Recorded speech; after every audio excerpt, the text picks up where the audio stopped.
Good afternoon, volunteers. I thought I'd just show you my setup that I have here at home for sorting the lids by eligibility. We get a lot of questions from our volunteers about which lids are eligible and which ones that we can and can't use. So I'm just going to give you a quick run through of the ones that we can and can't use, so that if you're collecting at home or with your friends and family, or from your workplace or for your school, and you get a bag of lids and you're going through which ones to drop off for us or not, I'll show you which ones we can take.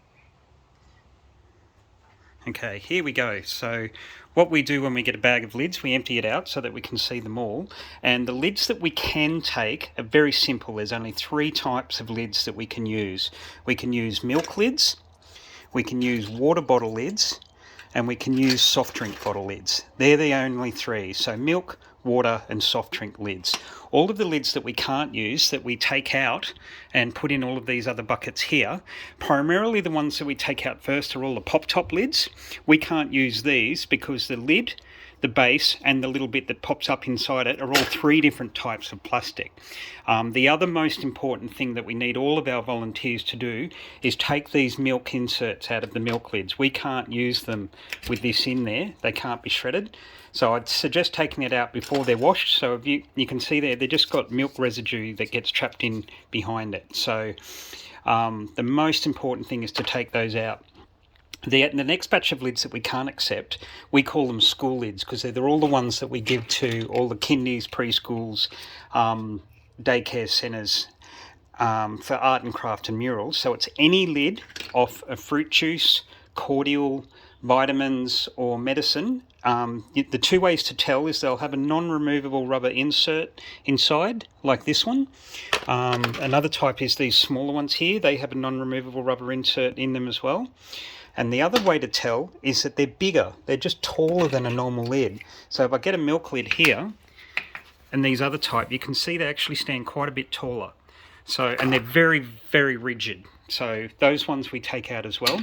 Now, any other type of lid that's not a milk, water bottle or soft drink bottle lid, we can't use those either. So please take all of those out. And if they are bigger than a milk lid, like this, all of these can still go into your recycling bin, so that's fine. All of these little ones, like the little fiddly caps and toothpaste lids and other little rings and things that we get, the ends off asthma puffers, a whole bunch of myriad pen lids, all of this sort of smaller plastic, what we do is we get a milk bottle and we put it all down the mouth of the milk bottle and seal it and then put that in the recycling as one big lot. So that's basically all the eligibility sorting. All the other sort of lids that we can't take and that we don't send off to somewhere else, like these cool ones here, these are off Squeezy Pouch yogurt lids. In the ACT, we still do take those, so we keep those for murals. We also keep the milk seals that we take off that are clean, because we reuse for them for the labels of every single container that we've got. So the other things we take are Squeezy Pouch yogurt lids, and again, this is just the ACT.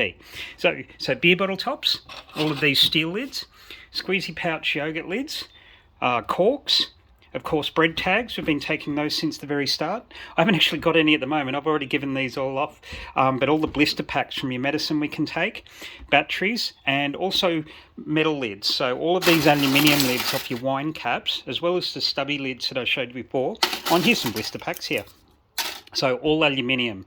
So when you hear lids for kids, it isn't just every single type of lid that we take. Please remember it is just those three: water bottles, soft drink bottles and milk bottle lids. Most important thing is, before you wash them, take these milk seals out. And if you're getting a collection like we do, look, this is how they come in. They're all jumbled in together, they're dirty, they've got those seals in them as I showed you before. We really can't accept them like this, unfortunately. So what we really need all of our volunteers to do is to go through this box that you have, or the bag that you're getting from all of your volunteers, and just sort out and do this eligibility sorting that we've done, and then that makes our job a whole bunch easier. So again, probably the most important thing is coming in is making sure they're eligible, but also clean. Please clean the lids, guys, and if you can make sure they're dry before you put them in a bag, that makes sure that mould doesn't build up in between the time that you send them off and we get them. The next step of the process, so this is step one. Step two is colour sorting. So we use all of these tubs that we get here from Boost Juice to separate them all into the colours, and you've probably seen a couple of other videos just about polymer sorting, which is when we sort them via their code. after this. But you can see all of these lids have been washed and dried. They're all eligible, and then that makes it easier for us to process at the workshop.